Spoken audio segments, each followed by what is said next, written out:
Shalom Bapak Ibu Saudara. Halo, apa kabar semuanya?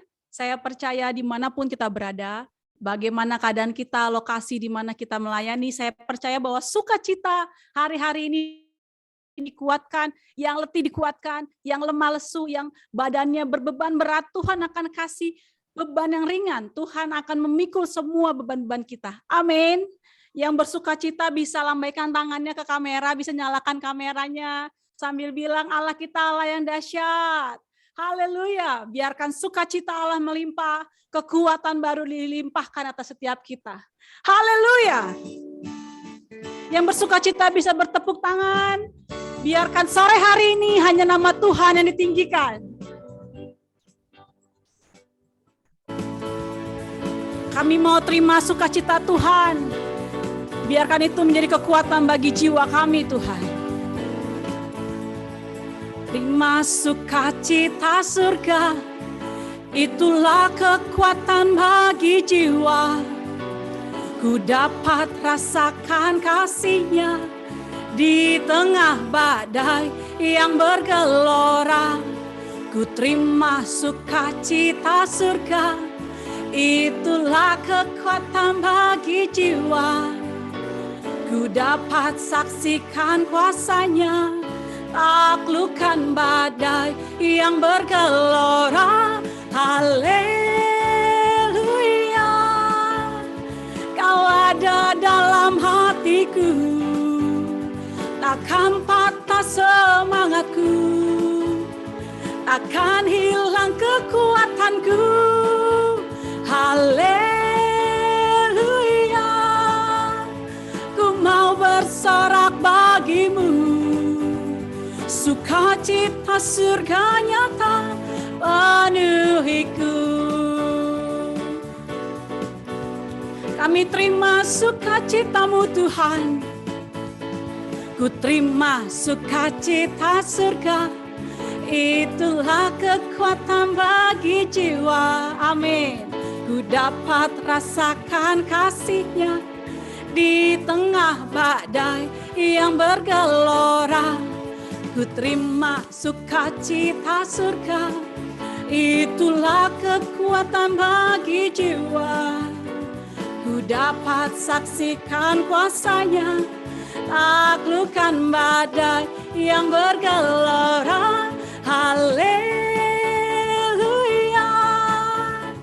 Kau ada dalam hatiku, takkan patah semangatku, takkan hilang kekuatanku. Haleluya, amin. Ku mau bersorak bagimu, sukacita surga nyata penuhiku. Haleluya, haleluya, Kau ada dalam hatiku, takkan patah semangatku, takkan hilang kekuatanku Tuhan. Haleluya, haleluya, ku mau bersorak bagimu, sukacita surga nyata penuhiku. Dengan semangat katakan haleluya, haleluya, amin. Engkau ada dalam hati kami Tuhan. Kami siap melayani Tuhan dengan hati yang gentar, dengan kekuatan baru. Oh haleluya, haleluya, ku mau bersorak bagimu, sukacita surga nyata penuhiku. Sukacita surga, sukacita surga nyata penuhiku. Sukacita, sukacita surga nyata penuhiku. Haleluya, haleluya. Allah yang dahsyat, Allah yang memberikan kekuatan baru serta sukacita Allah melimpah atas setiap kami. Amin. Untuk meneguhkan kesaksian ini akan memberikan kita kekuatan baru. untuk meneguhkan kekuatan kita dalam pelayanan kita di desa-desa, mari kita akan dengarkan kesaksian yang akan disampaikan oleh Bapak Zega. Dipersilakan kepada Pak Zega.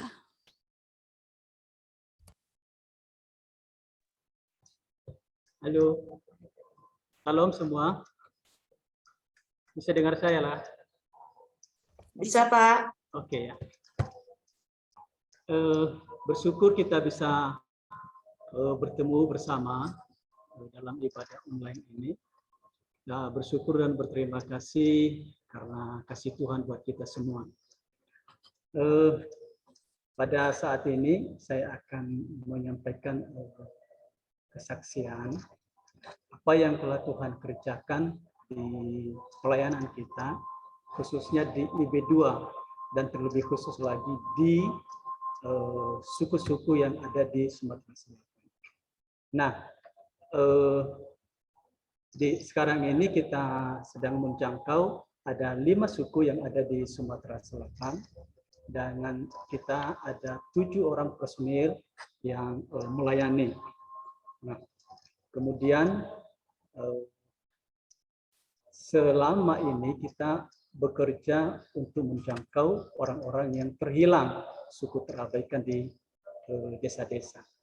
Nah, itu sudah berjalan beberapa tahun yang berlalu, tapi dengan adanya berkembangnya visi pesat, maka kita akan beralih ke penjangkauan anak. Jadi sekarang pelayanan kita di suku bukan hanya menjangkau orang dewasa, tetapi juga menjangkau anak-anak. Nah, bagi kami teman-teman suku yang khusus ada di Palembang, memang awal-awal kami agak berat untuk menjangkau anak-anak. Jujur bahwa kami tidak terlalu familiar dengan anak, ya, lagi dengan pelayanan anak seperti sekolah minggu, seperti itu ya. Nah, ada teman-teman yang, waduh, kita melayani sekolah minggu mungkin sekitar 15 atau 10 tahun yang lalu. Nah, sudah bersentuhan dengan anak-anak kecil. Tapi dengan visi bersama dari pusat, makanya sampai saat ini kita juga terjun untuk melayani anak-anak. Nah, jadi pergumulan itu, pergolakan batin itu memang ada. Tapi dengan visi yang terus dikobarkan, ditiupkan oleh pemimpin kita dari pusat. Terima kasih buat Bu Fidi dan rekan-rekan yang menolong kami di lapangan. Akhirnya visi itu kita bisa tangkap ya.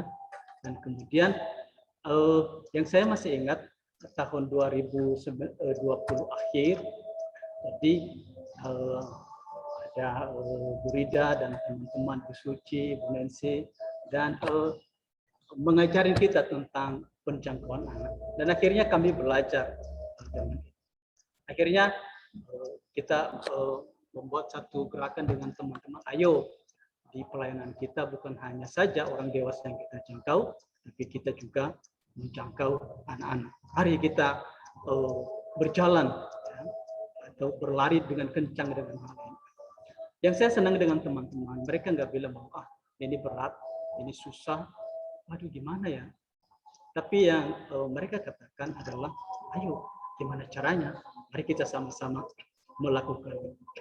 Nah, akhirnya November, kemudian Desember, kami terus belajar akan hal itu, dan kemudian kami mencoba pada bulan Januari. Teman-teman bereksperimen semua, mencoba untuk menjangkau anak, ya, pendekatan, dan kemudian kami coba di daerah yang kami ada. Jadi di tempat kami itu memang banyak anak. Kami ada tinggal di desa, dan di desa itu pada saat itu kurang ramai, jadi dengan kita hadir lama menjadi ramai. Nah, awalnya kami pendekatan dengan orang tua murid, dan kami bilang gimana kalau kami mengajarkan anak-anak kita ini sesuatu, mungkinkah pendampingan itu belajar, mungkinkah cerita-cerita. Dan akhirnya mereka mengizinkan anak-anaknya. Dan kami mencoba di awal Januari itu, Januari sekitar pertengahan, ya, berkumpul, rupanya anak-anak punya semangat. Jadi berkumpul sekitar 10 anak. Dan akhirnya wah, kami mulai bercerita kepada mereka, ya, cerita-cerita karakter. Kami belajar dari buku karakter rohani yang diberikan pesan. Jadi ada banyak cerita-cerita di situ. Dan kami melihat bahwa anak-anak mulai tertarik dengan cerita-cerita itu. Dan akhirnya kami memutuskan setiap minggu untuk berkumpul, ya, dalam kumpulan. Lama-lama mereka semakin senang, ya, dengan belajar, dan bukan hanya setiap Sabtu, biasanya kami setiap Sabtu berkumpul bersama-sama, tapi di sela-sela itu mereka ingin belajar, ada 1-2, ada 3 orang datang ingin belajar. Nah, akhirnya kami melihat, wah, ini potensi besar untuk kita menjangkau anak ini. Dan akhirnya saudara-saudara, teman-teman, mulai Januari hingga saat ini setiap minggu kami berkumpul bersama. Jadi dari 10 anak sekarang menjadi 14 anak, dan akhirnya menjadi 16 anak. Nah, ini di tempat pelayanan saya. Dan rata-rata kehadiran sekitar 10 sampai 12 anak. Kami sungguh mengucap syukur akan hal itu. Apa yang kami lakukan di pelayanan anak di tempat kita saat ini? Kami membuat kelas, ya, kemudian bercerita tentang karakter, cerita-cerita karakter. Bahkan kemarin saya bercerita kepada mereka tentang penabur. Jadi kita buat CD dengan mereka bisa nonton, dan kemudian mereka mengulang cerita itu sampai cerita itu tertanam di dalam hati mereka. Dan banyak cerita-cerita yang lain. Dan akhirnya kami melihat selama hampir setahun ini anak-anak kami itu banyak sekali perubahan dalam kehidupan mereka, dalam tingkah laku mereka. Ketika kami kunjungan dengan orang tua mereka, kami bertanya, apa perubahan dalam hidup anaknya? Banyak sekali, banyak sekali. Mereka menjadi penurut, ya, orang tua. Mereka sungguh-sungguh belajar. Mereka bisa membangun hubungan dengan saudara-saudaranya, teman-temannya. Jadi di sekolah juga prestasinya luar biasa. Ketika mereka masuk sekolah di awal semester ini, kami melihat mereka pintar-pintar, luar biasa. Ada yang kita ajarin itu mulai dari ada yang prasekolah 1 orang, kemudian SD, SMP, dan SMA. Dan kami sungguh mengucap syukur, ya, bersyukur akan hal itu. Jadi anak-anak bisa tertolong, ya. Kemudian visi kita untuk menggali potensi mereka juga tercapai. Nah, tidak saja hanya pelayanan di kelas, kami juga membuat semacam kegiatan-kegiatan di alam. Tahun lalu saya pernah posting di pesat di grup kita tentang bagaimana anak-anak belajar menyemaikan cabai, kemudian menanam. Nah, mereka sangat tertarik dengan hal itu. Kami rindu, kami mau mereka itu memiliki suatu keterampilan. Mungkinkah itu? Nah, kemarin setelah satu bulan berlangsung, ya, dan selama sebulan. Kemarin hari Sabtu kemarin kami menanam di polibe yang besar, dan mereka sangat senang sekali. Luar biasa. Jadi sekali saya melihat tangan-tangan mungil, ya, yang belajar untuk menanam cabai. Kami mau menanam cabai secara organik, ya, tidak dengan pupuk kimia, tapi mengambil pupuk-pupuk yang ada di tempat mereka, mungkin ayam itu, pupuk kambing. Nah, akhirnya mereka sangat senang sekali, dan orang tua mereka juga sangat senang sekali. Itulah yang mereka rindukan sebenarnya selama ini, untuk memberdayakan anak-anak mereka. Nah, jadi dari kegiatan-kegiatan ini kami sangat bersyukur akan hal itu. Nah, kemudian anak-anak juga sangat bergairah. Jadi kami punya filosofi waktu menanam bahwa jadi petani itu keren, ya, jadi petani itu keren, tapi jadi petani yang berkarakter mulia itu lebih keren. Itu luar biasa itu. Ya, Jadi menjadi petani yang berkarakter mulia itu lebih keren. Itu luar biasa. Nah, kemudian kalau dilihat, nanti kalau saya lama dikontrol ya, kayak hostnya dikontrol ya. Nah, kemudian kalau bisa terjadi pelayanan seperti ini di tempat kami, itu bukan karena kekuatan kami, tapi karena Tuhan. Kami melihat panggilan yang Tuhan taruh dalam kehidupan kami. Waktu kami ada di tempat ini, tidak ada listrik, kan?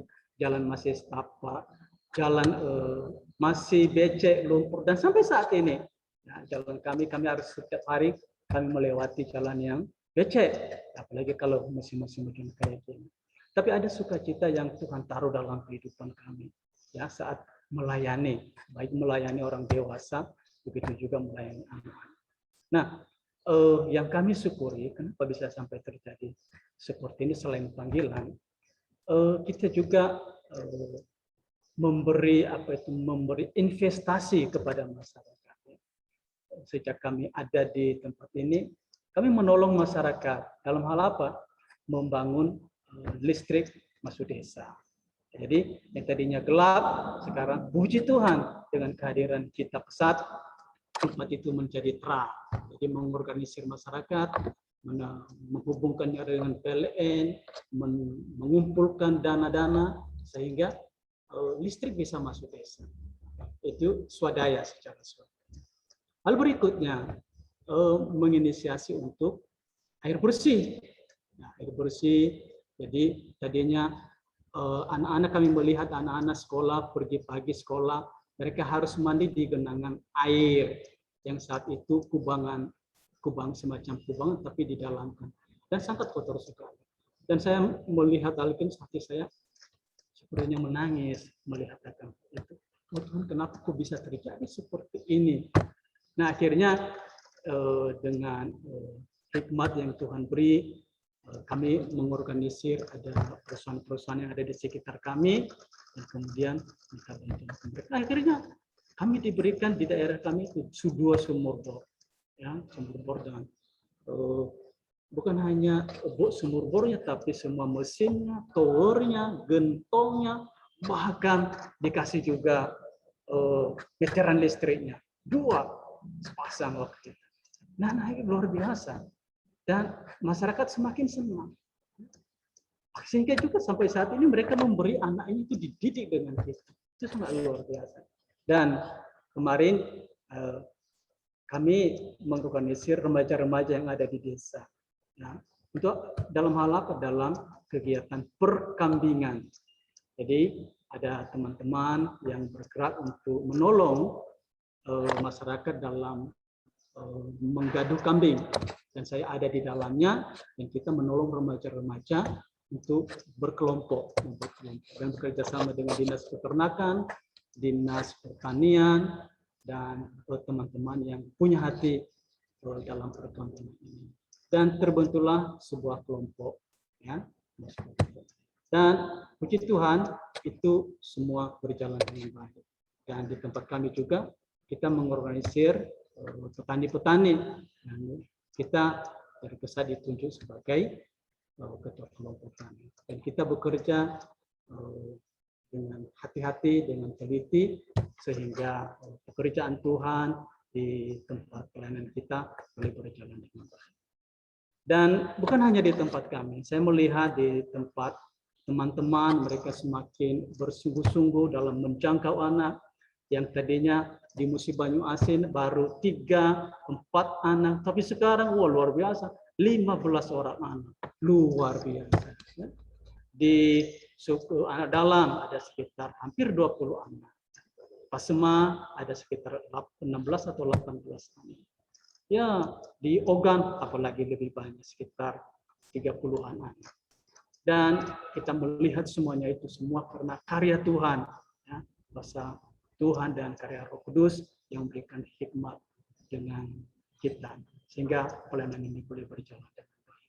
Terima kasih buat semua dukungan dari Bapak-Bapak dan Ibu rohani kami, kemudian teman-teman Pesat yang setia mendoakan kami biarlah pelayanan kita semakin diberkati oleh Tuhan dan menghasilkan banyak buah, ya, karena Tuhan Yesus gemar juga buah, ya.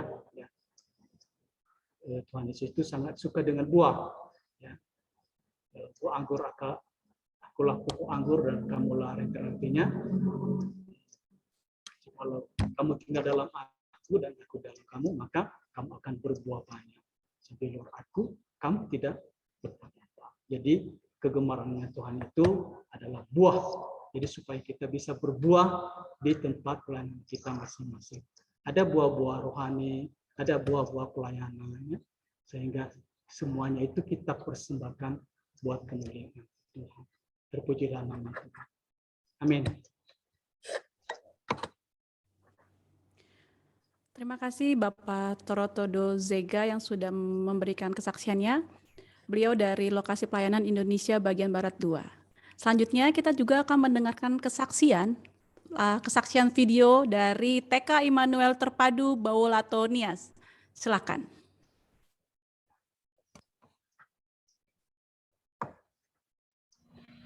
Shalom Bapak Ibu. Hari ini kami akan bersaksi dari TK Kristen Immanuel Terpadu, Kecamatan Bawolato, Kabupaten Nias, menyaksikan kemurahan Tuhan dalam hidup kami, bahkan dalam pelayanan kami.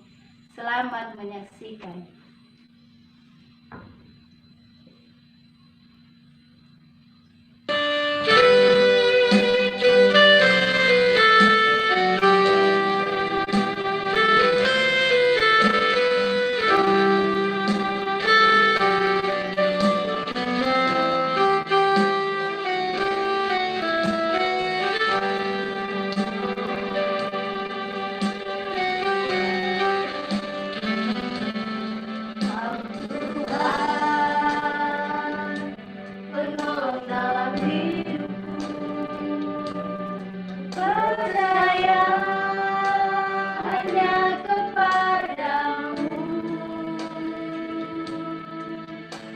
Kau pegang tanganku dan tuntun langkahku,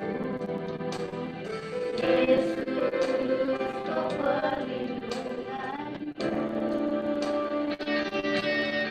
Kau Tuhan, kekuatan dalam hidupku, penolongku dalam kesesakan. Kau batuku dan bertahanku, Yesus, kau kemenanganku. Yesus, padamu ku berseru, Kaulah penyelamatku. Terpujilah Kau Tuhanku, mulutku memuji namamu sepanjang hidupku. Terpujilah Kau Tuhanku di atas segalanya.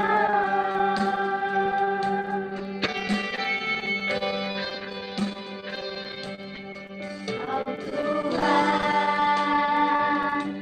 kekuatan dalam hidupku, penolongku dalam kesesakan.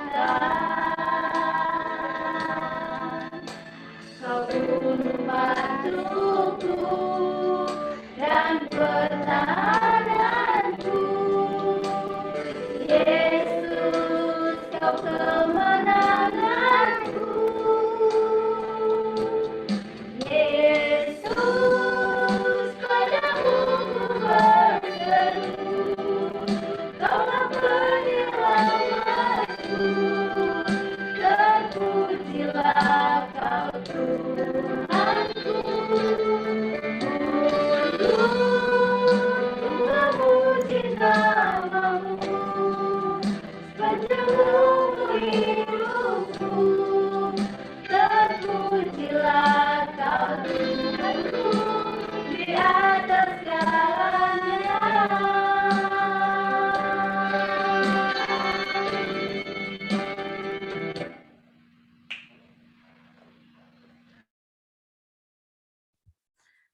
Puji nama Tuhan. Baik Bapak Ibu, mari lebih dalam lagi kita persiapkan hati dan pikiran kita untuk mendengarkan firman Tuhan. Kami tahu Bapak Ibu bahwa tantangan di depan sana, tantangan di daerah di mana kita melayani, itu tidaklah mudah. Tapi yang perlu diyakini adalah satu, bahwa dalam setiap jerih payah kita, dalam setiap kekuatan kita, dalam setiap apa yang kita lakukan, Tuhan tidak akan pernah membuat itu menjadi pelayanan yang sia-sia. Pasti akan ada hasil yang terbaik, pasti akan ada buah yang baik yang akan Tuhan berikan bagi jerih payah pelayanan kita. Sampai akhirnya kita akan mendapatkan mahkota kehidupan itu. Percaya, yakini, dan tetap teguh, yakin, tangguh dalam pelayanan kita. Supaya yang kita lakukan semuanya untuk Tuhan. Dan Tuhan akan buat berhasil di dalam segala pelayanan kita. Mari teduhkan kepala kita di hadapan Tuhan. Ini setiap hati kami Tuhan. Ini setiap anak-anak-Mu, para pelayan Tuhan. Berikan kami kekuatan yang baru, berikan kami sukacita yang baru, supaya dimanapun kami berada, kami mau melayani Tuhan dengan kekuatan yang daripada-Mu, dengan hati yang tulus daripada-Mu Tuhan. Terima kasih Yesus, terima kasih Tuhan. Engkau baik Yesus, Engkau baik Tuhan. Syukur bagimu, syukur bagi kasih setiamu Tuhan. Haleluya.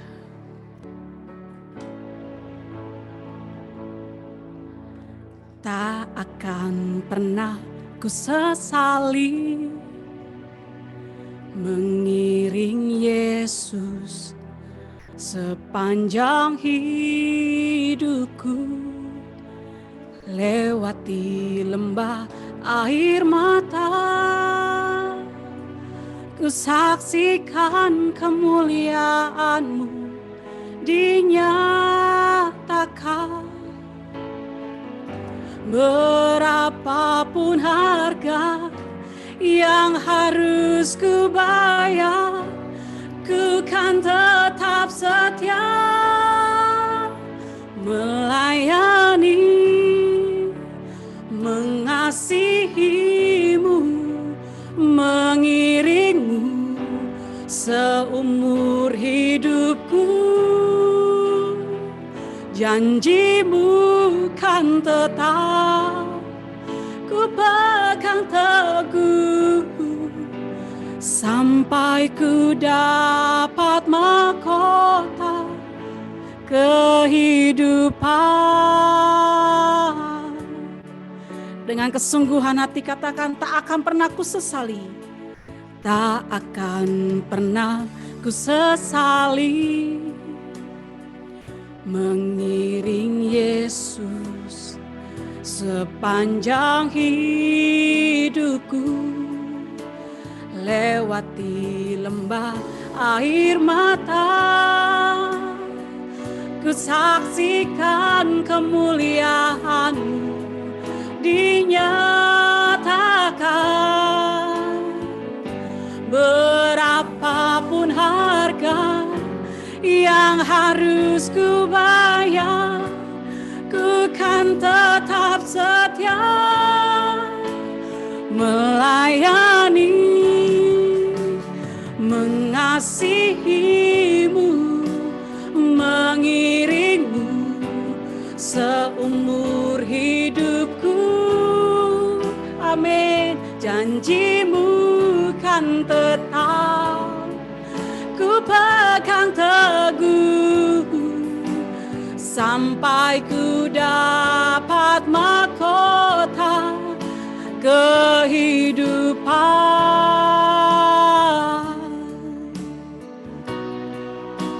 Melayani, mengasihi-Mu, mengiring-Mu seumur hidupku. Janji-Mu Tuhan, janji-Mu kan tetap ku pegang teguh, sampai ku dapat mahkota kehidupan. Sekali lagi katakan, melayani,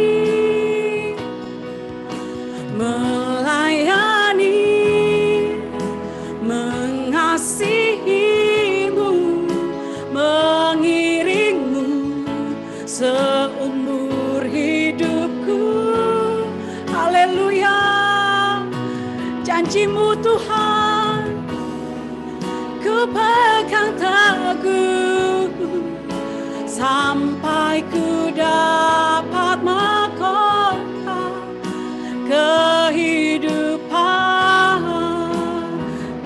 Haleluya.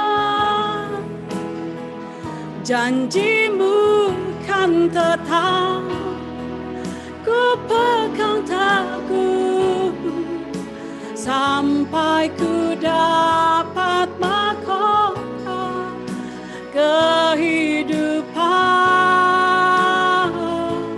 Kami bersyukur buat kasih setiamu Tuhan, buat peneguhanmu dalam setiap pelayanan kami. Kami percaya bahwa kekuatan atas kami selalu diperbaharui Tuhan. Terima kasih Yesus. Kami naikkan syukur kami naikkan syukur kami.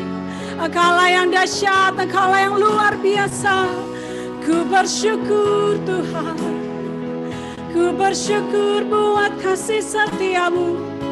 Layak Engkau dipuji, layak Engkau disembah. Ku bersyukur, ku bersyukur Tuhan. Engkau baik, Engkau sungguh baik. Haleluya,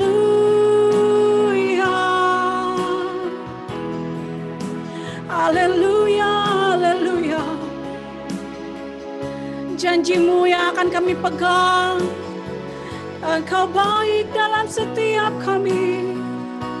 Ya Yesus Tuhan. Haleluya Yesus. Terus berbaharui hati kami, terus limpahkan kami dengan sukacitamu, dengan kekuatanmu Tuhan. Ya Yesus, ku mau bersyukur Tuhan, buat kasih setiamu. Haleluya, silakan Ibu Vidi untuk membuka kita dan sekaligus menyampaikan firman Tuhan. Haleluya, haleluya, haleluya Tuhan. Kami bersyukur Tuhan, Kau Allah yang luar biasa dalam hidup kami. Terima kasih Engkau berkenan hadir kepada kami siang ataupun sore hari ini. Di tempat kami masing-masing Engkau mengurapi kami. Di tempat kami masing-masing Engkau memberkati kami. Di tempat kami masing-masing Engkau mendatangi kami dan memberikan kami kekuatan. Terima kasih karena kuasa-Mu yang tidak bisa dibatasi oleh apapun. Kami bersyukur Tuhan. Biar hidup kami mau tetap terus dedikasikan untuk melayani Tuhan. Sepanjang hidup kami mau ada, kami mau tetap terus melayani Tuhan. Panggilan tertinggi, kemurahan Tuhan, kami boleh ada dalam pelayanan mengiring Engkau Tuhan, sampai kami kembali pulang kepada Tuhan. Terima kasih. Waktu ini kami minta Roh Kudus hadir, menjamah setiap kami, Roh Kudus berbicara kepada kami masing-masing. Kuasa dan otoritas Allah ada buat kami siang dan sore hari ini. Terima kasih Bapa. Di dalam nama Yesus kami mengucap syukur. Haleluya. Amin. Ya, terima kasih Sally dan tim musik. Shalom Bapak Ibu Saudara sekalian. Iya, saya mau nyapa dulu rekan-rekan yang ada di Indonesia bagian Barat 1. Shalom. Boleh lambaikan tangannya. Iya. Semua penuh sukacita ya. Rekan-rekan yang ada di Indonesia bagian Barat 2, bagaimana kabarnya? Wah, saya melihat banyak reaction nih. Ada yang tepuk tangan, ada yang memberikan jempol, luar biasa. Bagaimana Indonesia bagian Barat 3? Apa kabar teman-teman di sana? Haleluya, luar biasa. Wah, ini malah ada yang kasih love lagi. Luar biasa. Bagaimana rekan-rekan di Indonesia Timur 1? Shalom, ini sudah hampir sore di sana. Tuhan memberkati rekan-rekan dan juga Indonesia bagian Timur 2. Lebih sore lagi, hampir malam. Tuhan memberkati kita sekalian. Nah, saya sungguh exciting sore dan menjelang malam hari ini. Senang sekali boleh jumpa lagi, boleh lihat lagi wajah-wajah dari Bapak Ibu Saudara sekalian. Saya mengucap syukur limpah. Terima kasih sama Tuhan untuk kebaikan Tuhan, untuk anugerah Tuhan kepada Bapak Ibu Saudara sekalian. Mengalami Tuhan hari demi hari, ketemu Tuhan setiap hari, dalam pergumulan, dalam permasalahan, dalam kesulitan. Saya percaya Bapak Ibu tuh ketemu Tuhan tiap hari. Dan itu yang menjadi kekuatan buat kita semua. Bukan yayasan, bukan pimpinan, bukan atasan yang memberi kita kekuatan. Tapi penghiburan kita adalah dari Roh Kudus, dari Tuhan Yesus Kristus sendiri. Haleluya. Tuhan Yesus dahsyat. Nah, Bapak Ibu, saya mengucapkan selamat datang dan terima kasih buat kita semua yang sudah gabung pada sore hari ini. Terima kasih sudah memberikan waktunya, kesediaannya, karena kita bersekutu bersama-sama, pasti kita akan dapatkan kekuatan baru. Nah, hari ini sudah cukup lama kita mengikuti ibadah online bersama-sama, terbersit suatu ketika pada waktu masa COVID di awal-awal, berdiskusi dengan teman-teman, masa COVID dibatasi semuanya, kita nggak bisa kemana-mana, tidak bisa kunjungan, apa yang bisa kita lakukan sehingga teman-teman tetap terus terpelihara, bukan hanya masalah fisik, bukan cuma masalah ekonomi, tapi lebih daripada itu, spiritualitasnya terpelihara. Kita doa sama Tuhan, kita tanya Tuhan, dan Tuhan menunjukkan ini di masa new normal. Tuhan memberikan waktu untuk kita bisa ibadah sama-sama. Kita bisa ibadah pesat community, ketemu, saling menyapa, saling memberikan kekuatan. Itu luar biasa sekali. Kita pergi ke Sumatera, besok minggu depan kita sudah ada di Kalimantan. Minggu depan lagi kita sudah ada di Jawa. Minggu depannya lagi kita sudah ada di mana saja. Wow, itu berkat yang luar biasa. Setiap minggu lihat wajah-wajah dari Bapak Ibu semua penuh dengan sukacita. Saya dibangkitkan, saya dikuatkan lagi, saya dibakar lagi oleh Tuhan karena melihat semangat dari Bapak Ibu sekalian. Nah, oleh karena itu kita pikirkan bagaimana supaya kita bisa ketemu setiap bulan, setiap minggu. Kemudian ada ibadah raya. Kemudian apa lagi yang kita bisa buat? Kita mikir lagi. Kita buat ada pesan singkat yang Bapak Ibu terima setiap waktu, setiap saat.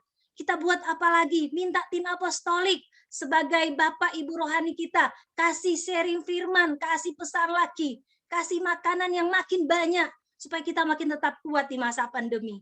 Tuhan memberikan banyak hal yang bisa kita kembangkan, sehingga meskipun di masa pandemi, boleh chat di Bapak Ibu yang mungkin pakai handphone atau pakai HP, kalau boleh chat, bisa lukiskan perasaannya sore ini, berkat Tuhan apa yang mungkin Tuhan sudah berikan, mungkin bisa sharing, puji Tuhan, Tuhan baik, atau Tuhan tetap setia di masa kesesakan, atau apapun, bisa dituliskan di chat, supaya rekan-rekan yang lain bisa bersemangat, bisa sukacita lagi, bisa dibangkitkan lagi. Mari isi chat kita aktif saat ini, sore ini, singkat saja atau jangan terlalu panjang, nanti rekan-rekan yang lain nanti bacanya susah gitu. Oke, ada Tuhan penyembuh luar biasa. Mari sekali lagi, ada banyak yang bisa kita sampaikan untuk memberkati rekan-rekan, teman-teman yang lain yang mungkin saat ini sedang tidak tangguh, yang mungkin saat ini sedang dalam masa-masa sukar, masa sulit. Saya percaya, mari tolong tuliskan di chat, bisa ketikkan di chat kata-kata penguatan yang kita alami. Pastinya itu akan memberkati. Ayo penuhkan chatnya dengan tulisan-tulisan, dengan kata-kata Bapak Ibu sekalian. Tuhan berjanji menyertai. Wah, luar biasa Ibu Kartika. Ini menjadi kekuatan buat kita. Mari tetap terus mengisi saja, dan Bapak Ibu, saya akan sharing firman Tuhan. Ya, tetap terus saja, tidak mengapa. Saya akan share screen dulu.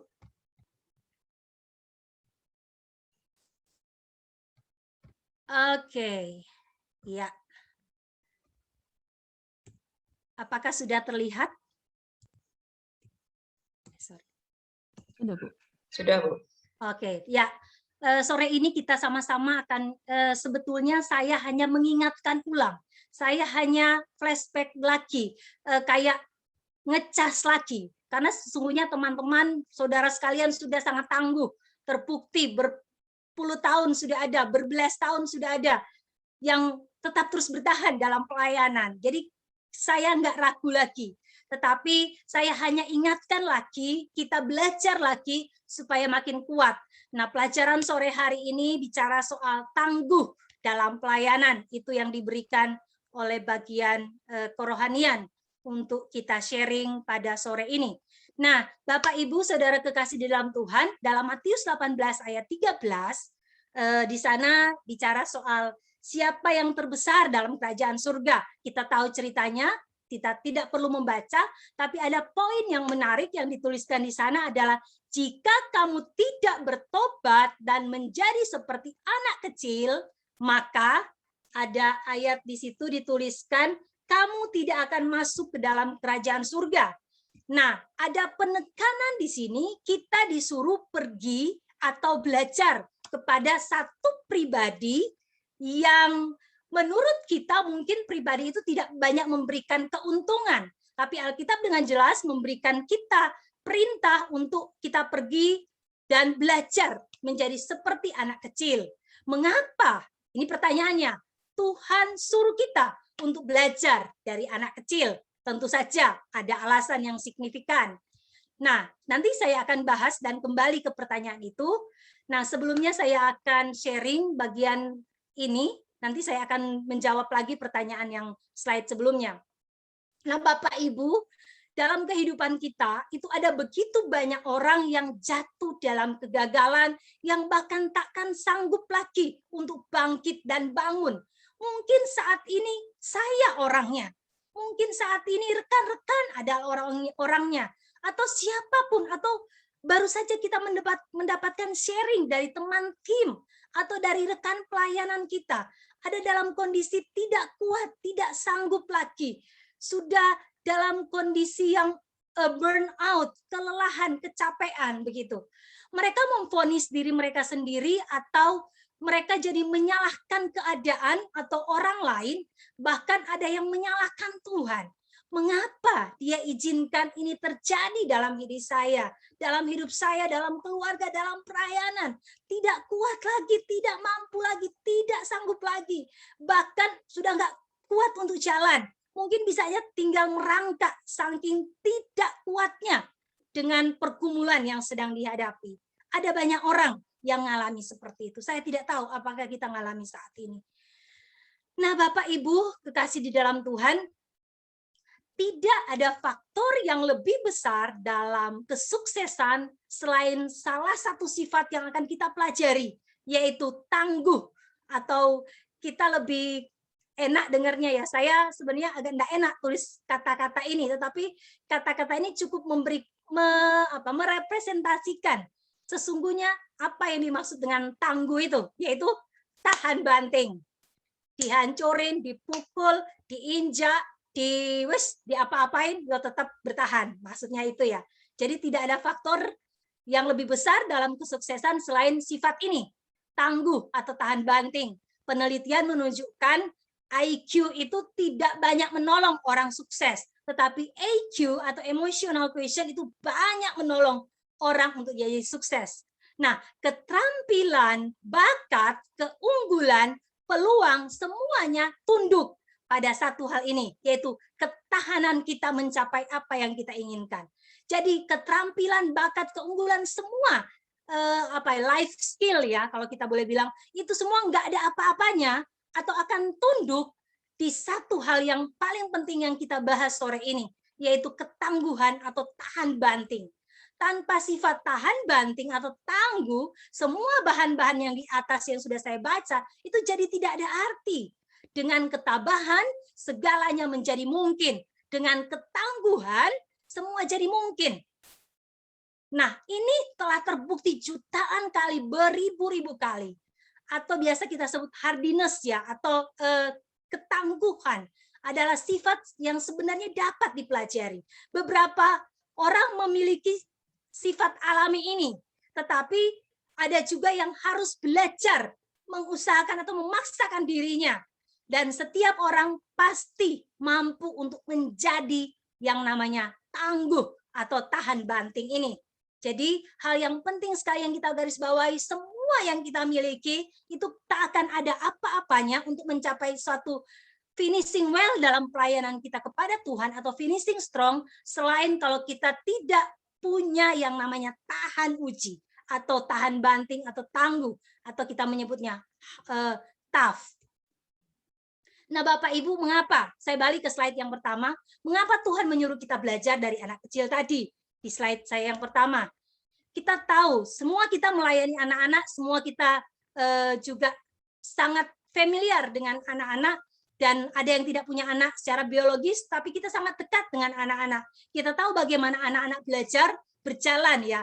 Waktu dalam proses belajar, anak itu akan jatuh. Bukan ulang-ulang dia jatuh. Tetapi apakah dia akan jatuh dan dia tidak bangkit lagi, dia tidak bangun lagi? Nggak ada ceritanya. Yang ada dia jatuh, bangkit lagi. Kan begitu. Nggak ada ceritanya dia jatuh dan jatuh terus dan nggak bangkit-bangkit. Gitu ya. Dalam keadaan normal lah. Kecuali kalau anaknya mungkin ada sakit dan sebagainya. Dan kemudian anak itu apa sih? Apakah dia menyerah dengan setiap kegagalannya? Dia gagal, dia jatuh, apakah dia menyerah? Dia tidur saja, akhirnya tidak mau bangun lagi. Tidak ada ceritanya. Yang ada adalah dia bangun lagi, dia bangkit lagi. Jadi tidak pernah ada ceritanya kalau kita jatuh kemudian tidak bisa bangun. Karena anak-anak kita disarankan oleh Tuhan untuk belajar kepada anak-anak.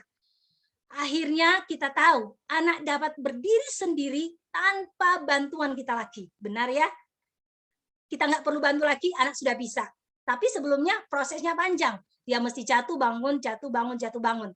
Kita pun ngalamin hal yang sama. Oleh karena itu, mengapa Tuhan nyuruh kita untuk pergi ke anak-anak, lihat mereka, lihat perkembangannya. Karena kita bisa memetik pelajaran berharga sekali bagaimana tentang satu bagian ini, yaitu soal ketangguhan. Nah, Bapak Ibu, ketangguhan itu adalah potensi alami setiap anak kecil yang sedang belajar. Ini potensi alamiah.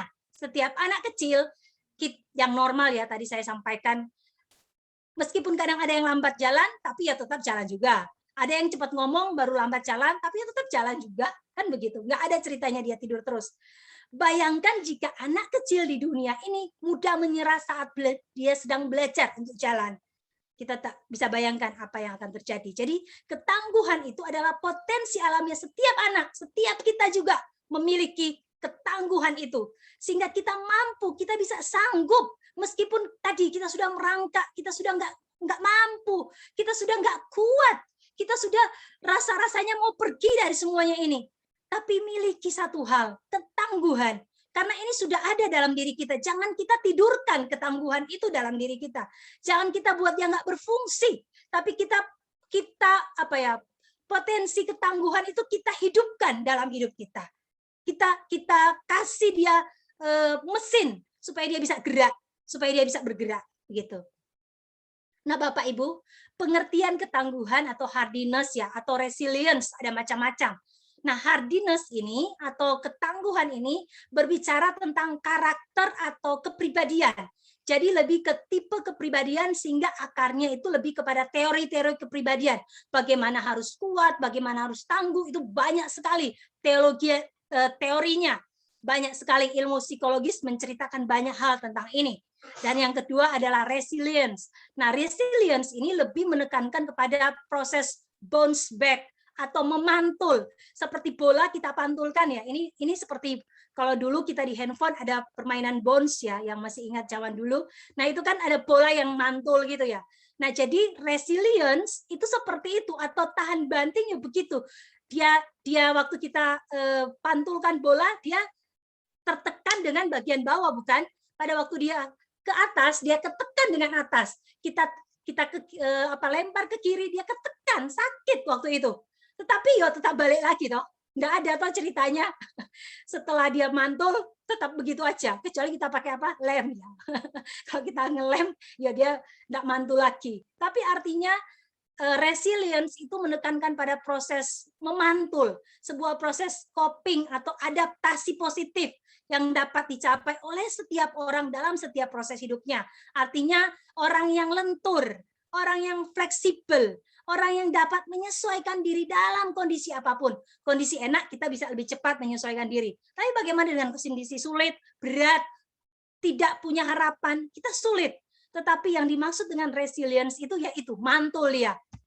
Kondisi senang, dia oke. Tidak senang, dalam pengertian mungkin kondisi lagi sulit, dia oke-oke saja. Jadi tidak terpengaruh dengan apapun di sekelilingnya.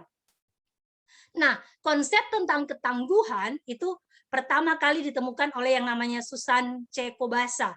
Nah, Susan C. Kobasa ini adalah seorang psikolog terkemuka dan dia meneliti hubungan antara stres dan penyakit dan meneliti cara bagaimana mengatasi stres. Karena pada waktu penelitiannya itu dia meneliti terhadap para eksekutif dan juga para manajer selama 5 tahun. Dia teliti kenapa sih ada banyak yang nggak kuat, ada banyak yang tertekan, ada banyak yang sebetulnya mereka mampu, mereka pinter tadi, tetapi mereka punya bakat, punya kemampuan yang luar biasa, tapi banyak yang nggak kuat, banyak yang nggak bertahan. Kemudian Susan Kobasa ini ingin meneliti kenapa, apa masalahnya. Padahal dari segi skill nggak usah diragukan, mereka orang yang cerdas sekali. Nah, ternyata dari sekitar ratusan orang yang diteliti, ditemukan hanya sekitar 150 orang yang memiliki yang namanya ketahanan, yang dia akhirnya ciptakan satu istilah tough personality style atau gaya kepribadian yang tangguh. Tidak semua orang memiliki ini, tapi sesungguhnya di dalam Tuhan kita sudah diperlengkapi oleh Tuhan untuk tangguh. Nah, oleh karena itu ada juga ternyata orang yang nggak tangguh. Benar ya? Kita sering ketemu dengan orang yang tiap hari mengeluh, tiap hari aduh sudah capek, aduh sudah nggak mampu, aduh sudah nggak kuat. Tiap hari kita ketemu dengan orang bawaannya tuh membawa energi negatif, sehingga atmosfernya pun menjadi sakit, atmosfernya pun menjadi lemah, menjadi menyerah dan sebagainya. Begitu. Nah, ini yang dimaksud oleh Susan bahwa dia meneliti banyak orang bahkan manajer dan juga para eksekutif, banyak yang seperti itu, hanya sedikit yang memiliki gaya kepribadian yang tangguh. Nah, Bapak Ibu, arti tangguh itu sesungguhnya apa sih? Oke, sebentar, saya tidak bisa melihat semua layarnya. Sebentar. Ya, yang pertama, arti tangguh adalah merupakan konstelasi kepribadian yang menjadikan individu lebih kuat. Dia memiliki optimisme, stabil. Nah, tadi yang saya bilang ya, dia fleksibel. Dia menyesuaikan dengan apapun yang ada.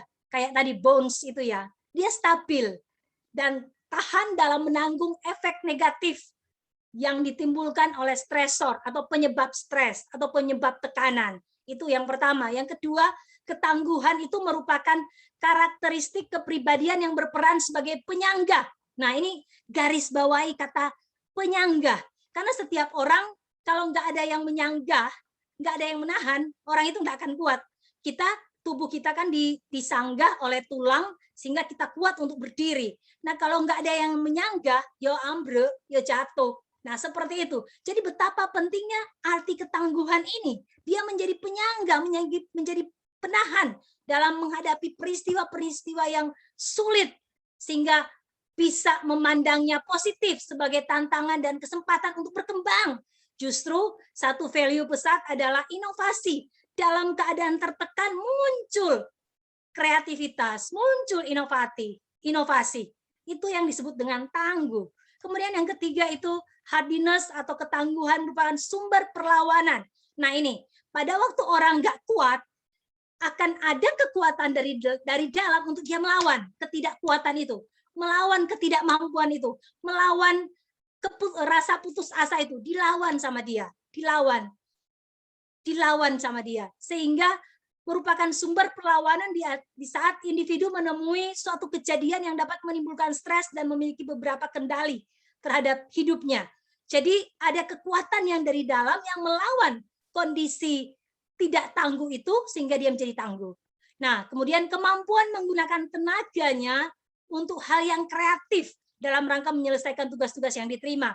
Kadang kita terima tugas, kita nggak ngerti mau kerjain apa. Bagaimana caranya mengerjakan? diminta mengerjakan ini. Waduh, apa ini? Makanan apa ini? Kita nggak ngerti. Tapi orang yang tangguh, dia akan belajar. Saya adalah orang dengan kapasitas IQ rata-rata, bukan di atas rata-rata. Saya bukan orang yang sangat pinter, bahkan saya jauh di atas semua itu.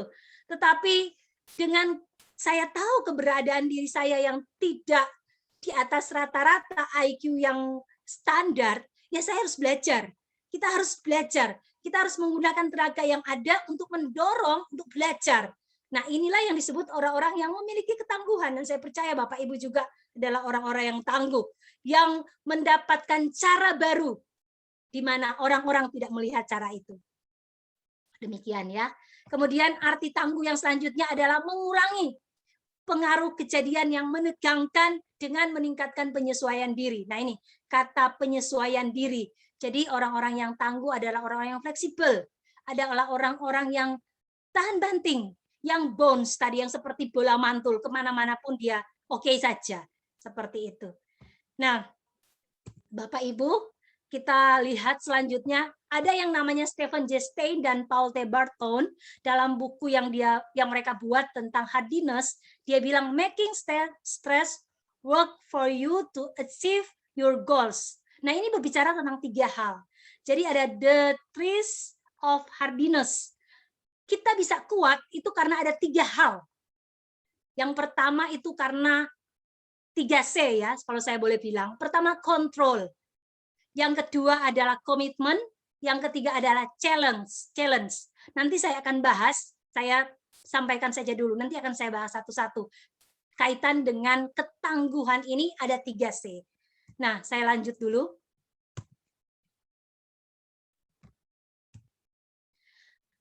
Bapak Ibu, kekasih dalam Tuhan, ciri daripada individu yang tangguh apa sih? Cirinya apa sih? Orang yang tangguh itu.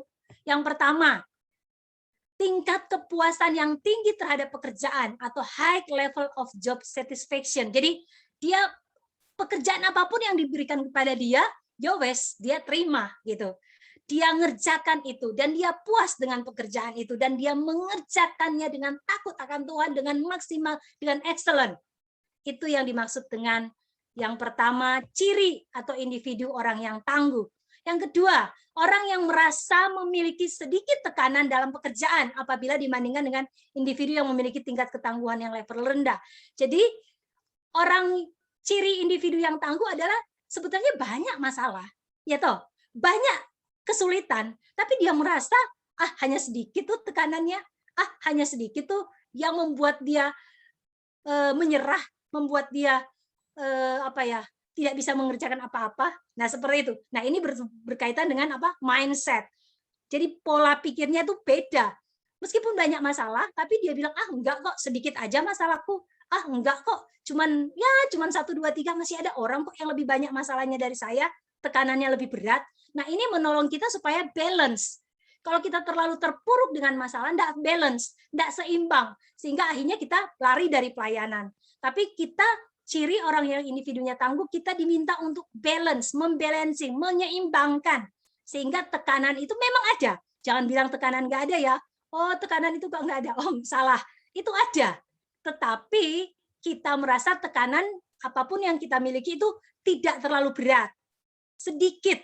Sehingga kita bisa tetap terus melanjutkan hidup. Begitu.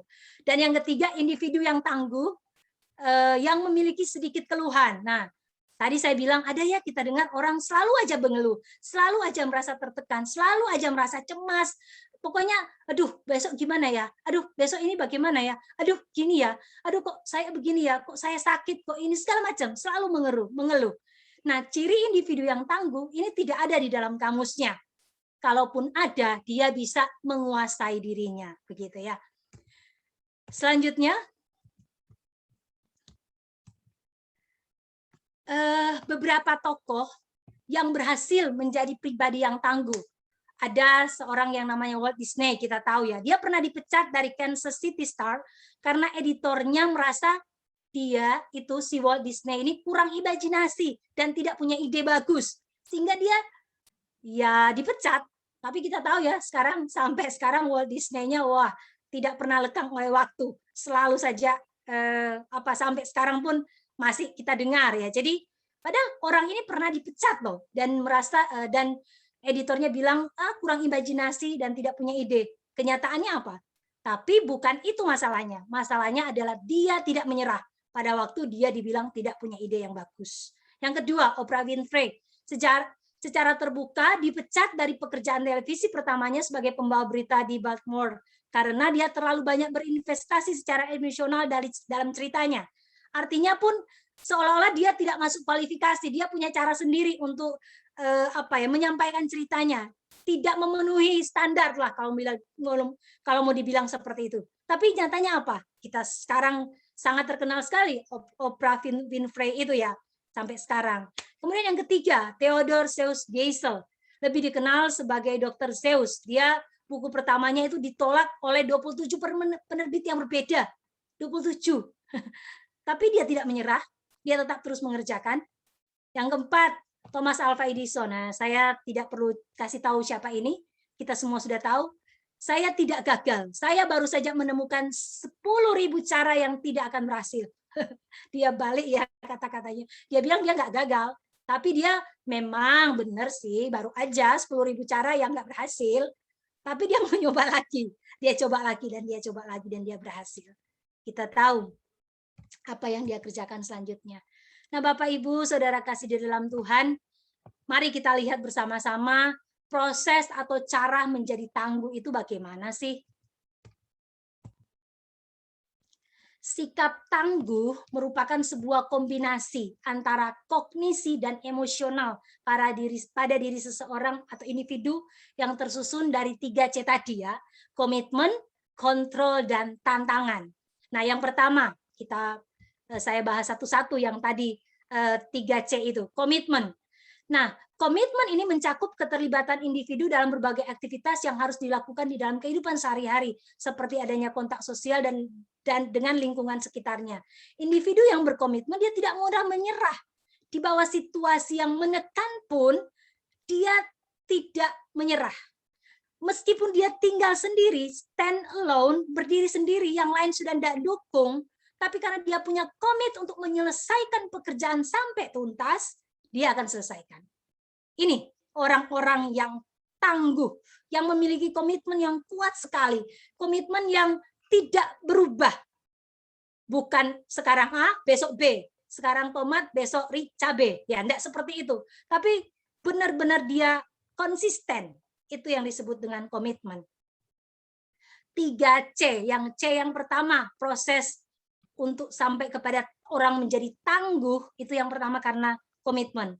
Dan yang kedua yaitu kontrol. Yang kedua itu kontrol. Orang bisa saja punya komitmen, oke? Tapi kalau dia tidak mengontrol hidupnya, kontrol itu bicara hal yang paling tinggi ya kalau saya boleh bilang. Dalam hal ini ya maksudnya. Karena kalau dia tidak kontrol apapun, itu akan merusak, itu akan menjadi sia-sia semua perjuangannya. Jadi kata kontrol ini penting sekali dalam kita membangun suatu ketangguhan dalam hidup kita. Mencakup kecenderungan merasakan dan melakukan sesuatu dalam mengatasi ketidakpastian. Ada banyak hal ketidakpastian. Tetapi kalau dia bisa mengontrol emosinya, dia akan mampu untuk melewati hari-hari hidupnya. Individu yang kurang mampu mengontrol diri akan merasa tidak berdaya dan cenderung bersifat pasif terhadap lingkungan sekitarnya. Dan kontrol berfokus pada pengaturan diri, oke? Jadi kontrol ini bukan kita atur orang lain, tapi justru kita ngatur diri kita. Mengatur diri sendiri, bukan mengatur orang lain. Karena satu-satunya hal yang benar-benar dapat kita kendalikan adalah diri kita sendiri. Meskipun sangat sulit untuk mengendalikan diri kita sendiri. Kita dapat menentukan tujuan kita, kecepatan diri kita dalam bekerja, atau identifikasi dan ubah pemikiran negatif, semuanya karena kita mengontrolnya. Semua itu di tangan kita. Kita mau jadi tangguh, kita mau jadi ngelokro itu bahasa Jawa. Ya mungkin putus asa atau apa? Kita yang kontrol, itu di tangan kita, gitu. Nah, hal yang ketiga adalah bagaimana kita mau jadi tangguh, yaitu tadi komitmen, kemudian yang kedua kontrol, dan yang ketiga itu challenge atau tantangan. Nah, ini mencakup kecenderungan memandang perubahan sebagai kesempatan untuk berkembang. Tidak banyak orang yang mau dengan tantangan, dengan perubahan.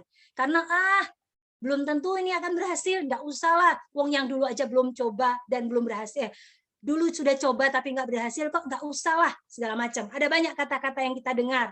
Banyak orang menghindari ini, challenge ini, tantangan. Tapi orang-orang yang tangguh, sudah pasti orang-orang yang selalu melewati tantangan dalam hidup mereka. Mereka melihat tantangan sebagai sesuatu yang justru dinanti-nantikan untuk dipelajari dan ditaklukkan. Wow, luar biasa. Menaklukkan tantangan. Bagi orang-orang yang memiliki pola pikir tantangan tinggi, mereka melihat situasi dunia kita saat ini sebagai sesuatu untuk tumbuh dan belajar.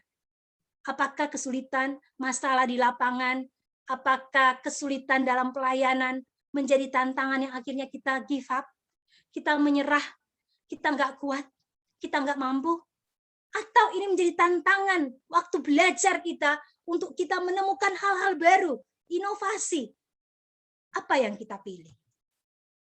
Nah, Bapak Ibu kekasih di dalam Tuhan, kita lihat ada faktor-faktor yang mempengaruhi ketangguhan ternyata. Yang pertama adalah kemampuan merencanakan secara realistis, atau kemampuan ini dapat membantu individu ketika menemui masalah. Jadi orang tangguh itu bukan cuma asal tangguh, tetapi ketangguhan itu juga karena artinya tuh dia merencanakan kehidupannya dengan maksimal. Kemampuan merencanakan sesuatu yang realistis yang bisa dicapai. Seperti itu, dan dia tahu langkah-langkah terbaik yang dapat dilakukan untuk menyelesaikan masalah. Itu yang disebut dengan faktor-faktor ketangguhan. Yang kedua, rasa percaya diri dan citra diri yang positif. Kalau kita selalu merasa, saya ini nggak bisa, saya ini nggak mampu, saya ini ya sudah begini, sudah mungkin sudah tidak bisa mikir, sudah usianya sudah begini, segala macam. Ya kita nggak akan keluar dari zona nyaman kita. Kita tidak akan kita tidak bisa menemukan mutiara yang baru yang Tuhan sediakan kalau kita tidak coba pergi di tempat yang belum kita pergi, mencoba hal-hal yang baru. Yang ketiga, faktor yang mempengaruhi ketangguhan adalah keterampilan komunikasi. Ada banyak masalah dimunculkan dan terjadi karena miskin komunikasi, karena masalah komunikasi yang tersumbat, karena masalah komunikasi yang tidak berjalan lancar. Oleh karena itu, salah satu keterampilan atau skill ya dalam hidup kita, dalam pelayanan adalah juga keterampilan komunikasi dan kapasitas untuk mengelola perasaan dengan baik. Nah, fungsi ketangguhan tadi yaitu membantu individu menyesuaikan diri serta menumbuhkan rasa toleransi terhadap tekanan. Kita jangan ngeri dengan tantangan atau tekanan. Jangan takut dengan tekanan. Jangan buru-buru lari dengan tantangan. Tapi mari buat tantangan itu menjadi hal yang kita toleransi dengan itu. Kita tahu itu ada, tapi kita tahu kita harus menyelesaikannya dan kita harus muncul sebagai orang-orang yang menang. Seperti itu kira-kira. Mengurangi dampak negatif yang disebabkan oleh tekanan hidup yang memungkinkan terjadi burnout atau penilaian negatif. Ini fungsi ketangguhan. Kemudian menumbuhkan pandangan positif. Setiap pribadi semuanya punya masalah, tapi kita tahu kita punya kekuatan yang dari Tuhan untuk melewatinya. Itu yang disebut dengan beberapa fungsi dari ketangguhan. Nah, sikap yang tampak dari pribadi yang tangguh apa sih? Yang pertama adalah mengandalkan Tuhan. Selalu dia akan mengandalkan Tuhan. Apa-apa yang dia kerjakan, apa-apa yang dilakukan, dia selalu mengandalkan Tuhan. Sikap yang tampak dari pribadi yang tangguh adalah mengandalkan Tuhan. Apapun dia percaya Tuhan yang panggil dia. Bapak Ibu, kita semua dipanggil Tuhan melayani di pesat. Kita punya deal dengan Tuhan. Kita punya janji dengan Tuhan pada waktu kita melayani di pesat.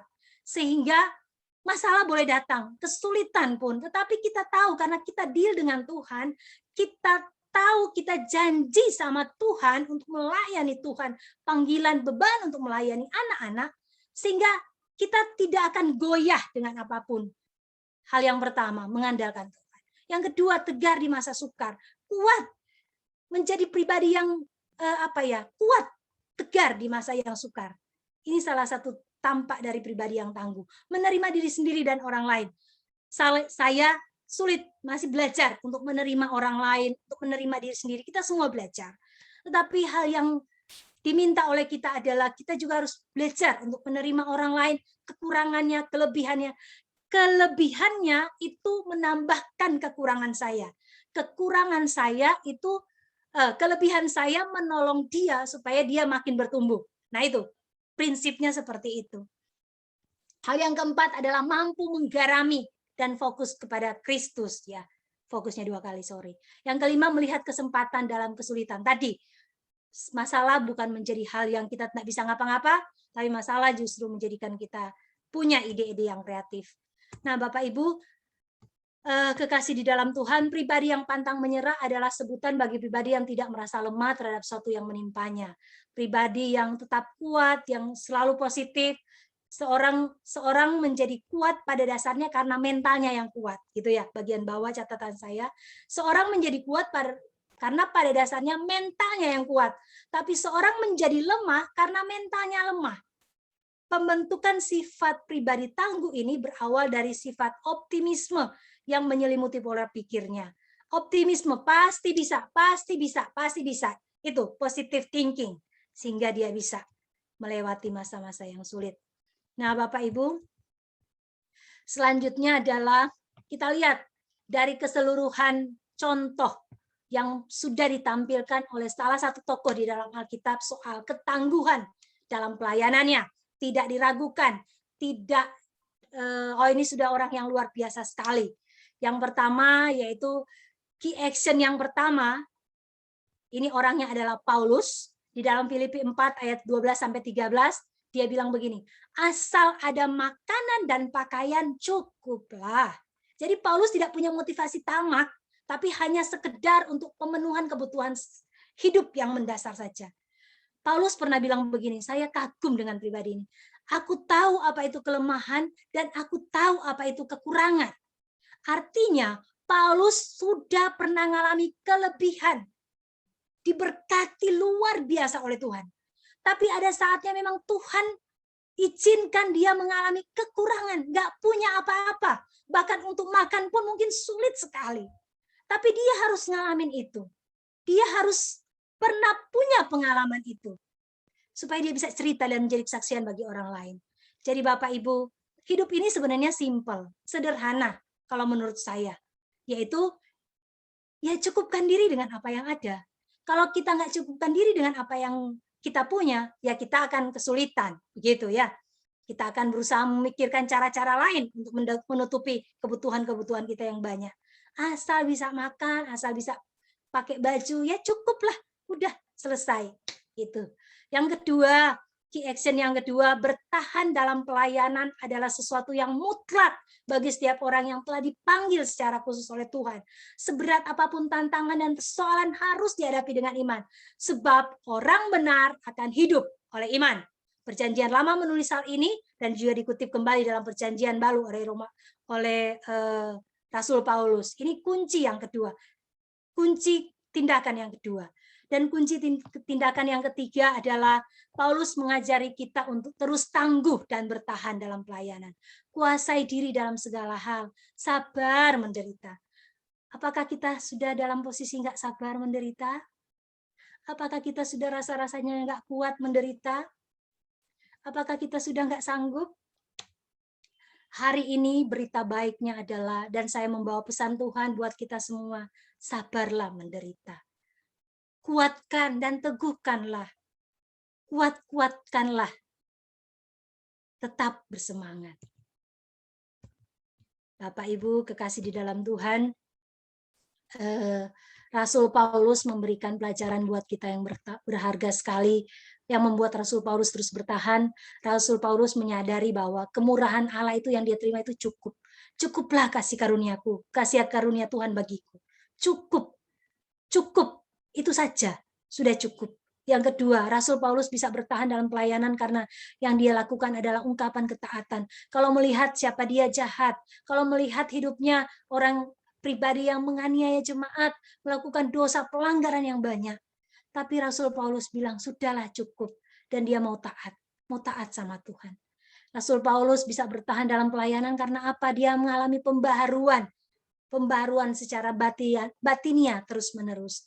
Rasul Paulus, dia terus bertahan dalam pelayanan karena dia mengingat kemuliaan kekal yang akan tersedia bagi orang-orang yang tangguh, yang tahan sampai pada akhirnya. Nah, Bapak Ibu kekasih di dalam Tuhan, saya ada di beberapa slide yang terakhir ini. Kasih karunia Tuhan cukup, bahkan di tengah penderitaan seberat apapun. Dengan menjadi anak Tuhan, maka kita akan dijaga oleh Tuhan dengan kokoh. Tuhan jaga kita, Tuhan lindungi kita. Kalau kita nggak punya makanan hari ini, Tuhan akan sediakan. Dia Jehovah Jireh, Tuhan yang menyediakan. Tapi ada kalanya kita memang diizinkan untuk nggak punya makan mungkin hari ini. Saya pernah dulu sampai ngumpulin receh-receh, 500-500 untuk beli beras di Baleman. Pernah. Kami pernah ngalamin itu. Tapi apakah itu menyurutkan iman kita atau membuat kita bilang Tuhan nggak adil? Enggak. Itu pengalaman yang sampai sekarang tuh saya selalu menangis kalau ngalami kebaikan Tuhan. Kebaikan Tuhan yang Tuhan izinkan saya bisa ngalamin apa itu kekurangan, apa itu kelimpahan. Dari kekurangan kita bisa bersyukur, percaya sama Tuhan. Dari kelimpahan kita bisa bersyukur, Tuhan itu penyedia hidup kita, provider. Gitu, providensia Allah cukup buat kita. Nah, Bapak Ibu, mari kita meneladani Paulus untuk hidup tetap terus bersandar sama Tuhan.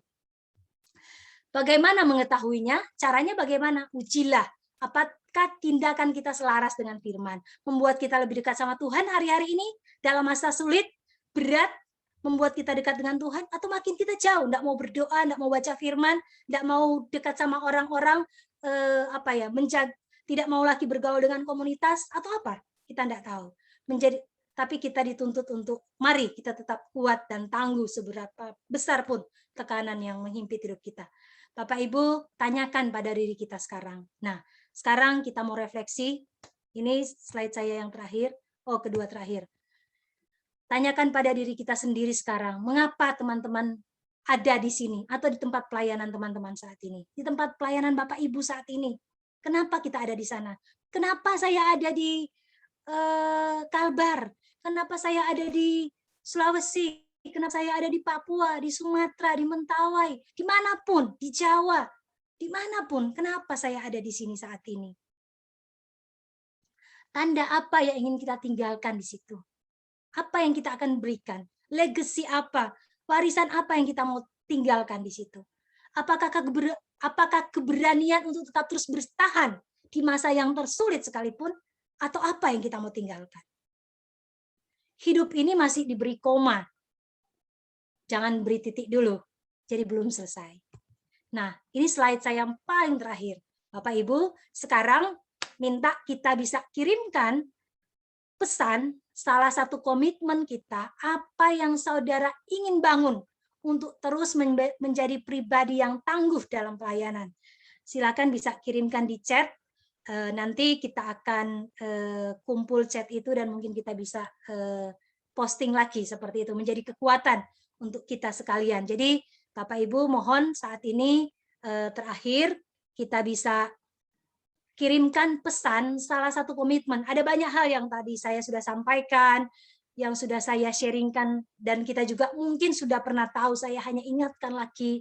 Tapi mungkin dalam pelayanan kita saat ini sudah nggak kuat. Saat ini kita sudah nggak mampu. Tapi kita mau rekomitmen lagi. Kita mau memperbaharui komitmen. Tuhan, aku mau tetap berada di sini. Aku mau tinggalkan keberanian bagi teman-teman saya di tempat ini. Atau apa yang teman-teman mau tulis di chat, tolong kirimkan saat ini. Kirimkan pesan, salah satu komitmen apa yang saudara ingin bangun untuk terus menjadi pribadi yang tangguh dalam pelayanan. Terima kasih, Tuhan Yesus memberkati kita sekalian, dan mari kita berdoa.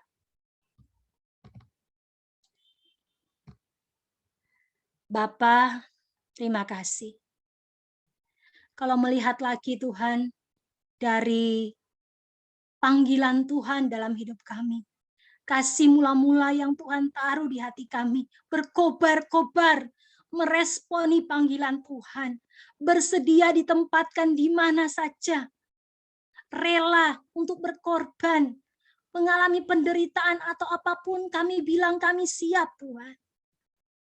Tuhan, biar itu semua tetap terus masih ada. Biar itu semua tetap terus masih digaung-gaungkan dalam pribadi kami. Terus kuat dalam pelayanan, terus berjuang dalam pelayanan. Makin hari makin kuat menuju ke Sion. Makin hari makin memiliki fleksibilitas, kemampuan daya juang yang tinggi. Tuhan, tolong kami. Tolong kami. Tolong kami, Tuhan. Roh Kudus, Engkau yang tidak terbatas sore ini. Roh Kudus, Engkau yang hadir di tempat kami masing-masing saat ini. Roh Kudus kuatkan. Roh Kudus hibur. Roh Kudus mampukan. Dengan kuasa dari tempat yang maha tinggi, dianugerahkan kepada kami kemampuan untuk tetap terus tangguh, kuat dalam pelayanan, dalam kondisi apapun. Terima kasih Bapa. Kami mengucap syukur kepada Bapa di surga. Kami bangga dan kami bersyukur kami melayani Tuhan yang hidup. Kami melayani Tuhan yang dahsyat. Kami melayani Tuhan yang mengerti isi hati kami. Bahkan Tuhan yang ikut menderita. Tuhan yang ikut menangis pada waktu kami sedih dan menangis. Tuhan yang ikut bersedih pada waktu kami mengalami kesedihan yang terdalam dalam hidup kami. Tapi Tuhan juga yang berjanji memberikan penghiburan yang sejati melalui Allah Roh Kudus-Nya. Terima kasih. Kami tidak salah memilih Tuhan. Kami tidak salah menggantungkan kepercayaan kami kepada Tuhan. Karena kami tahu iman percaya kami tidak akan sia-sia dalam pengiringan kami akan Tuhan. Pada akhirnya kami mau berkata seperti Musa, Tuhan. Asalkan Tuhan beserta, kami mau tetap terus jalan. Asalkan Tuhan beserta, kami takkan takut dengan apapun. Asalkan Tuhan beserta, kami siap Tuhan. Terima kasih. Meskipun melewati sungai, melewati pegunungan, melewati badai dan tantangan apapun, kami siap Tuhan. Terima kasih, puji syukur hormat kami kembalikan kepada Bapa di surga. Kami hanya hamba, tapi biarlah kami boleh tetap terus melayani Raja di atas segala Raja. Haleluya. Amin. Terima kasih kepada Ibu Vidi Medi Kambong yang sudah menyampaikan firman Tuhan, tangguh di dalam pelayanan. Biarkan itu menjadi kekuatan bagi setiap kita dan pelayanan kita diteguhkan kembali di dalam Tuhan. Selanjutnya kita akan berdoa syafaat. Dipersilakan kepada Ibu Anastasia Tri Rahmani untuk berdoa syafaat. Mari kita berdoa. Tuhan Yesus, kami bersyukur kepadamu untuk sore hari ini. Terima kasih Tuhan untuk firman-Mu yang sudah meneguhkan kami. Untuk kami tetap tangguh dalam melayani, dalam situasi apapun juga Tuhan. Terima kasih Bapa untuk firman yang begitu indah buat kami. Tantangan boleh ada, persoalan boleh ada, tapi kalau kami bersama-sama dengan Engkau, Tuhan ada dalam kehidupan kami, Tuhan ada dalam setiap langkah kehidupan kami, setiap pelayan kami yakin dan percaya Tuhan memberikan kami kekuatan dan Tuhan memberikan kami keteguhan Tuhan. Terima kasih Bapak Engkau mengurapi hamba-Mu yang sudah menyampaikan kebenaran firman-Mu. Kau pakai Bu Vidi menjadi berkat untuk kami semuanya Tuhan. Terima kasih Bapak, terima kasih. Sore hari ini kami terus berdoa, kami akan naikkan pokok-pokok doa kami Tuhan. Bapa dalam nama Yesus kami berdoa untuk setiap para pemimpin-pemimpin kami yang ada di pesat ini Tuhan. Para direktur, para supervisor, para mentor dan para guru-guru TK yang ada Bapak Tuhan. Berikan hikmat-Mu, berikan akan kesehatan untuk mereka, berikan kekuatan kepada mereka, untuk mereka saling mendoakan, saling mengasihi satu dengan yang lain, bahkan mereka saling bekerja sama Tuhan, untuk melayani bersama-sama dengan Engkau Tuhan. Bapak berikan mereka hikmat-Mu, berikan mereka ide-ide yang cemerlang, ide-ide yang membuat anak-anak, membuat kami semuanya untuk kami terus melayani Engkau secara lebih sungguh-sungguh lagi Tuhan. Bapak terima kasih Tuhan, terima kasih. Kau memberkati para pemimpin-pemimpin kami Tuhan, para donatur kami menyerahkan dalam tangan-Mu. Apapun pekerjaan mereka Engkau berkati Tuhan.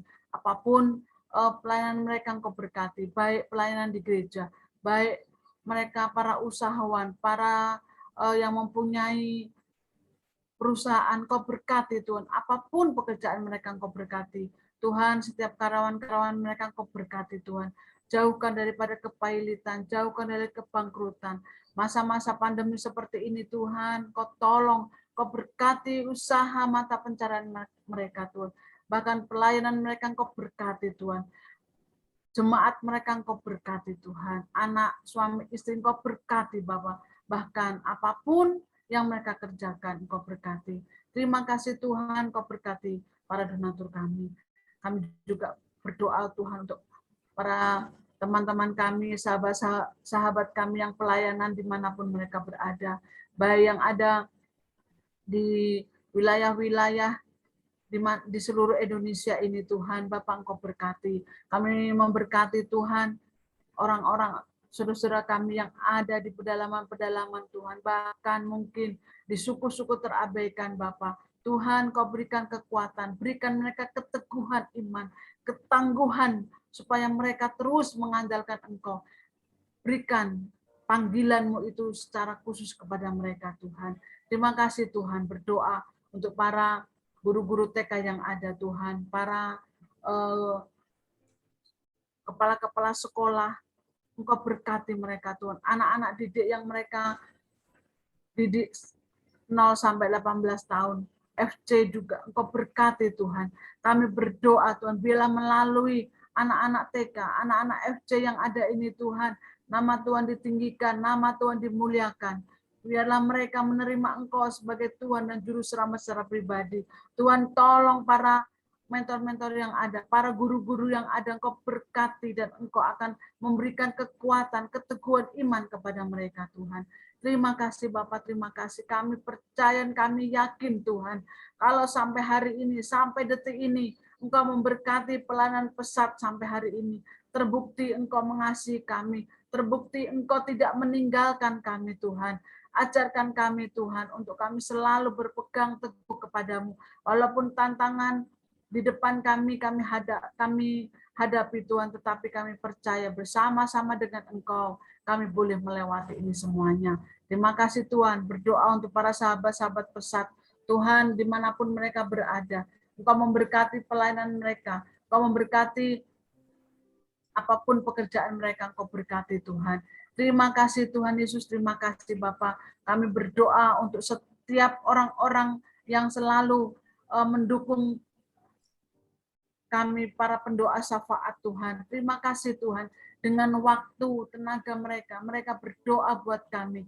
Kami berdoa Tuhan, terima kasih, kuatkan mereka Tuhan. Terima kasih untuk dukungan doa yang Engkau berikan kepada kami Tuhan. Terima kasih Bapak, terima kasih Tuhan Yesus. Kami percaya Tuhan, pesat masih ada dalam lindungan-Mu. Pesat masih ada dalam tangan-Mu, dalam genggaman-Mu Tuhan. Walaupun situasi, kondisi, pandemi COVID-19 ini belum berlalu, tetapi kami percaya Tuhan, anak-anak Tuhan yang selalu berharap kepadamu, Engkau akan melindungi dan Engkau akan menyertai-Mu Tuhan. Terima kasih Bapak, terima kasih Tuhan. Kami percaya dan kami yakin itu semuanya Bapak. Tuhan, kami berdoa untuk bangsa dan negara kami Indonesia, bangsa yang kami cintai, bangsa di mana kami berada.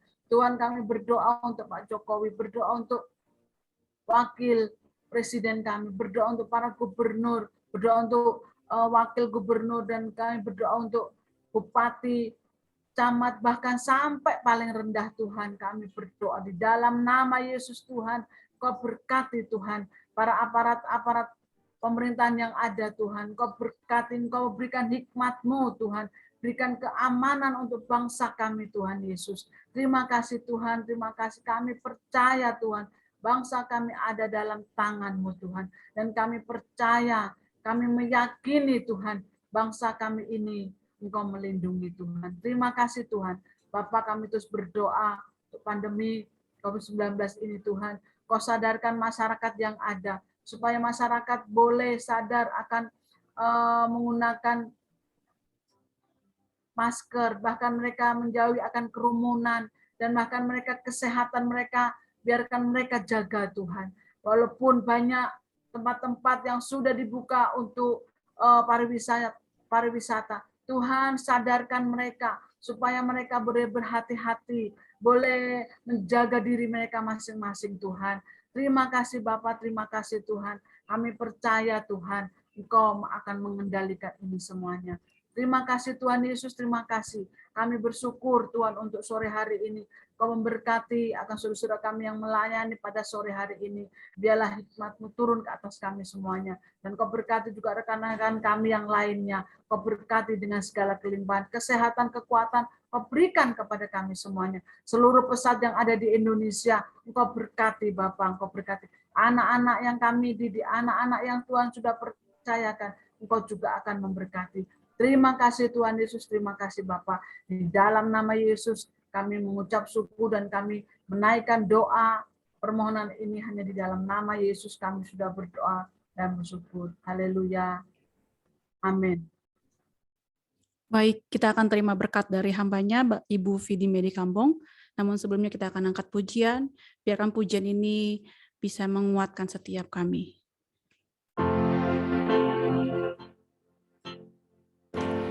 Kami memuji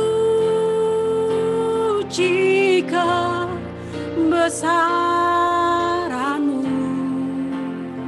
ajaib Tuhan, ajaib Tuhan, ajaib Tuhan. Sambil angkat tangan katakan kami memuji, kami memuji kebesaran-Mu, ajaib Tuhan,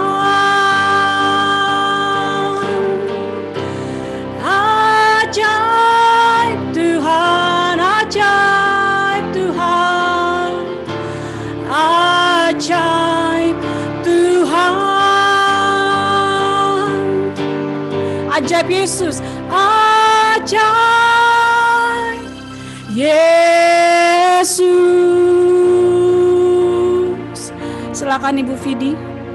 Di sore hari ini Tuhan, kami mau berkata bahwa kami memuji kebesaran-Mu. Engkau ajaib, Engkau dahsyat, Engkau luar biasa, dan tidak ada yang seperti Engkau. Terima kasih Bapa, terima kasih.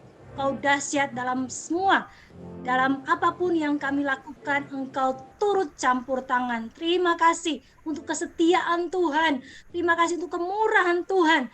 Terima kasih Tuhan untuk penerimaan-Mu kepada kami yang tak bersyarat di saat kami tidak setia kepada Tuhan. Terima kasih Bapak, terima kasih. Dan sore hari ini kami mau sama-sama khusus mendoakan Ibu Yertin Kantoli, guru yang ada di Wamena. Tuhan tolong. Saat ini beliau sudah seminggu ada di rumah sakit karena mengalami pendarahan. Tuhan tolong di usia kandungan yang 6 bulan ini 3 minggu. Tuhan kami bersatu hati saat ini. Sama-sama kami berdoa, kami minta penjagaan Tuhan. Kami minta Engkau melindungi janin dalam rahim Tuhan. Tidak terjadi hal-hal yang membahayakan di dalam nama Yesus. Di dalam nama Yesus kami klaim janji firman Tuhan. Pada waktu kami minta, maka Tuhan yang akan menjawab doa kami. Di dalam nama Yesus berikan kekuatan, keberanian kepada Ibu Yertin untuk melewati masa-masa yang sulit ini.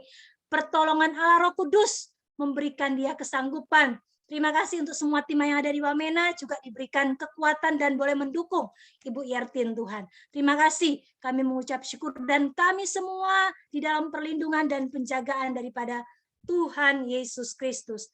Nah Bapak Ibu, Saudara kekasih di dalam Tuhan, kita akan sama-sama menerima berkat dari Tuhan. Bapak Ibu yang kekasih, Tuhan memberkati engkau dan melindungi engkau. Tuhan menyinari engkau dengan wajah-Nya dan memberi engkau kasih karunia.